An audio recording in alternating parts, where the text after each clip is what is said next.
Matapos ang epikong flip-flopping o yung palipat-lipat ng kampo itong mga huling nakaraang 4 na linggo, kumusta na kaya si Joel Villanueva at si Cheese Escudero? Ito si Attorney Michael Perario, pag-usapan natin yan. Umpisa natin kay Joel Villanueva. Mga ilang araw bago siya formal na lumipat dito sa kampo nila Win Gatchalian, ay nagsabi na ako noon ng aking saloobin na feeling ko ay lilipat na talaga itong si Joel Villanueva. However, I also issued warnings. That's why I was asking prayers for JIL at saka sa pamilya Villanueva, because alam ko na ganito ang kakalabasan niyan. There will be an exodus of members na magsisignify ng kanilang pagkalas sa JIL. Kasunod nito, sa hindi malayong panahon, susunod dyan ang mga leader ng JIL, mga pastor. At the same reason na binabanggit nila dito ay yung posisyon na tinig ni Joel Villanueva that is inconsistent with their stand as Christians pagdating dito sa values ng mga paninindigan nila. Paano ko na-predict na mangyayari ito sa JIL? Nalaman ko po yan not because I'm a prophet or I can see the future. It's just because I know history. Kaganapan po na ganito ay hindi po ngayon lang nangyari. In the 1980s, one of the most significant and popular na mga ministries noon sa Assemblies of God ay yung Jimmy Swaggart ministry. And it was very popular. He was the very first na sumikat in tele-evangelism. But then, he got involved with prostitutes. At nagkaroon ng expose sa news. And eventually, Jimmy Swaggart had to apologize live on TV dito sa nangyari sa kanya. He was suspended by the Assemblies of God, but then he did not relinquish yung kanyang ministry. Pinagpatuloy pa rin niya yung kanyang ministry, and the ministry suffered a lot. The Jimmy Swaggart ministry still exists up until today. However, hindi na ito kagaya ng in its heyday in the 1980s. Ang daming umalis, ang daming kumalas. At maraming Kristiyano nagsasabi, dapat hindi tayo nakatutok doon sa tao, dapat sa Panginoon tayo nakatutok. Tama naman sila. However, iba po kasi kapag leader ang gumagawa. Kung si Joel Villanueva ay ordinaryong membro lang ng JIL at siya ay nagkamali, palagay ko hindi ito issue sa JIL. But when it is the leaders themselves na gumagawa ng mga ganitong kamalian, it is predictable na ganito talaga magiging outcome. Kasi ang pagtitiwala ng mga tao ay naandoon sa leader. Although nagtitiwala ka sa Diyos, organization-wise, naandun ka nakatingin sa leader. At kung ano ang ginagawa ng leader, nagkakaroon ng reflection sa miyembro. Kaya kung yung miyembro hindi na maka-identify dun sa tinitindigan ng kanyang mga leader, the natural tendency is to move away, umalis, maghanap ng ibang simbahan. And that's why I was asking prayers for the JIL, because nakita na natin ito in the past, and it could possibly happen to JIL again today as it is happening right now. Are we happy about it? Of course not. Every time a church, a body of Christ suffers, nalulungkot tayong mga kapwa nila Kristiyano. However, they would have to live by the consequences of their own decisions. They should have known, kung mga tao nga nakagaya ko, hindi miyembro nila sa JIL, nakikita na natin kung ano mangyayari. Di dapat mas lalo silang nakita nila ito.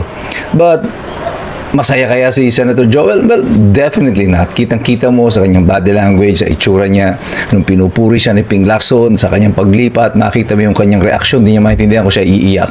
At parang, for a while, nakita natin siyang nagtanggal ng salamin at parang nagpunas ng luha. How can you be happy in this situation when alam mo na naroon ka kasi tinakot ka lang?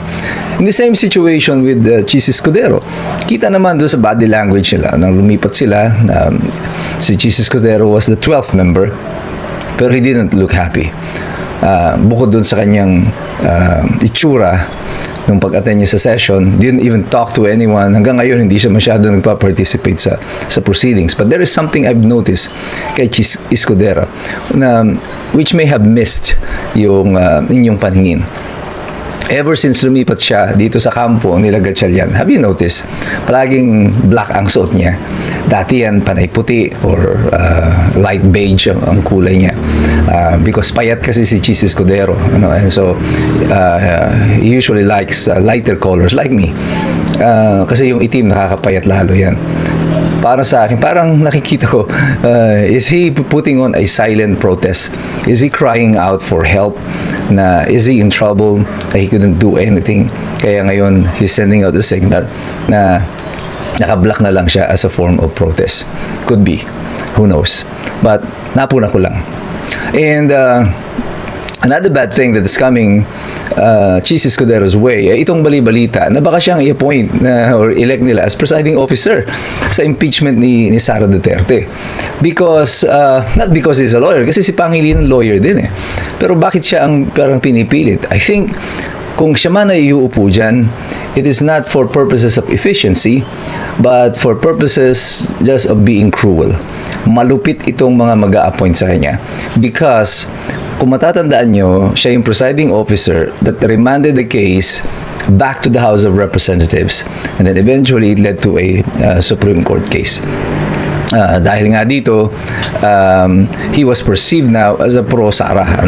Parang binangga niya ang kagustuhan ng Malacanang noon. Now, it appears that Malacanang is back with a vengeance. At ngayon, pupersahin nila si Chis Escudero na bawiin mo yung sarili mo.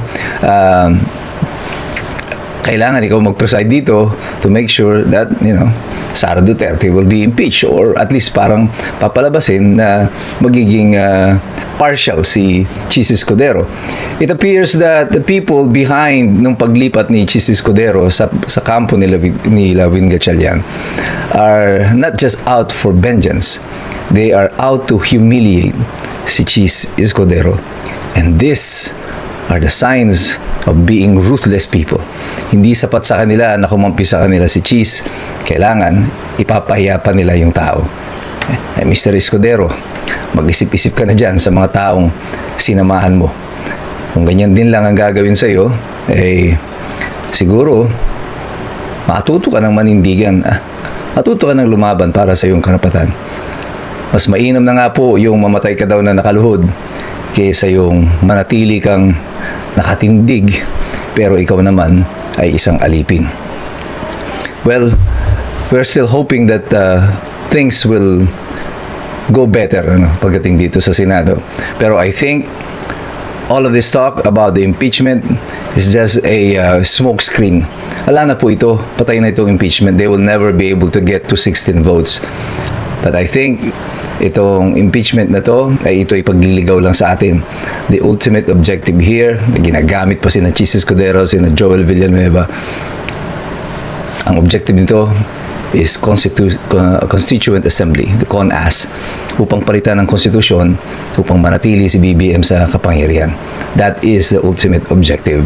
Pero tayong lahat, mga iskumbro, hindi na tayo paloloko dito. Alam natin kung ano nangyayari. Kasi patuloy tayong nakikilahok, patuloy tayong nagmamasid, patuloy tayong nag-aaral. Kasi alam nating lahat, mahirap makialam ang taong walang alam. God bless you. God bless us all. Mabuhay ang Republika ng Pilipinas.